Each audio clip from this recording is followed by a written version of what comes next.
எனது குரலுக்கான தகுதியை பெறவே உதவி தலைவர் பதவிக்கு போட்டியிடுகின்றேன், கூறுகிறார் டாக்டர் சத்யபிரகாஷ்.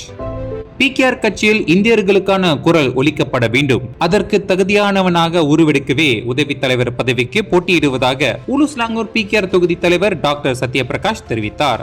ஆளும் அரசாங்கமாக பிகேஆர் கட்சி திகழ்ந்தாலும் இந்தியர்களின் எதிர்பார்ப்பு இன்னமும் காணல் நீராகவே இருக்கின்றது.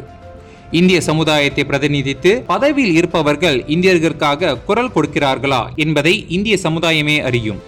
இந்தியர்களுக்காக அவர்கள் ஏன் குரல் கொடுக்கவில்லை, ஏன் வாய் திறக்கவில்லை என்பது குறித்து நான் குறை சொல்லிக் கொண்டிருக்கவில்லை. இந்தியர்களின் பிரச்சனைகளுக்கு தீர்வு காண பிறரை எதிர்பார்ப்பதை விட தாமே களத்தில் இறங்கலாம் என்ற எண்ணத்திலேயே உதவி தலைவர் பதவிக்கு போட்டியிடுகின்றேன்.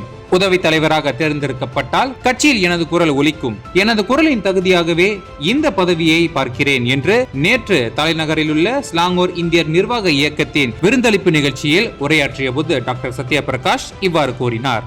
2022ஆம் ஆண்டு தேர்தலின் போது பாகிஸ்தான் ஹரப்பான் ஆட்சி அமைக்க இந்தியர்கள் பெரும்பான்மை ஆதரவு வழங்கிய போதிலும் இந்தியர்கள் எதிர்நோக்கும் பல்வேறு பிரச்சனைகளுக்கு இன்னமும் தீர்வு காணப்படாமல் இருக்கின்றது. மித்ராவின் செயலாக்கம், அதன் வெளிப்படைத்தன்மை குறித்து பலர் கேள்வி எழுப்புகின்றனர்.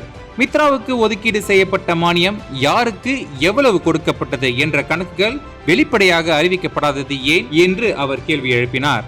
இந்திய சமுதாயத்தின் குரலாக எனது குரல் ஒலிக்க உதவி தலைவராக தம்மையும் உயர்மட்ட குழு இளைஞர் மகளிர் பிரிவு என போட்டியிடும் துடிப்புமிக்க இந்தியர் வேட்பாளர்களை கட்சி உறுப்பினர்கள் வாக்களித்து தேர்ந்தெடுக்க வேண்டும் என்று டாக்டர் சத்யபிரகாஷ் கேட்டுக்கொண்டார். இந்த நிகழ்ச்சியில் பிகேஆர் கட்சி தேர்தலில் போட்டியிடும் 21 வேட்பாளர்கள் தங்களுக்கான ஆதரவை திரட்டினர்.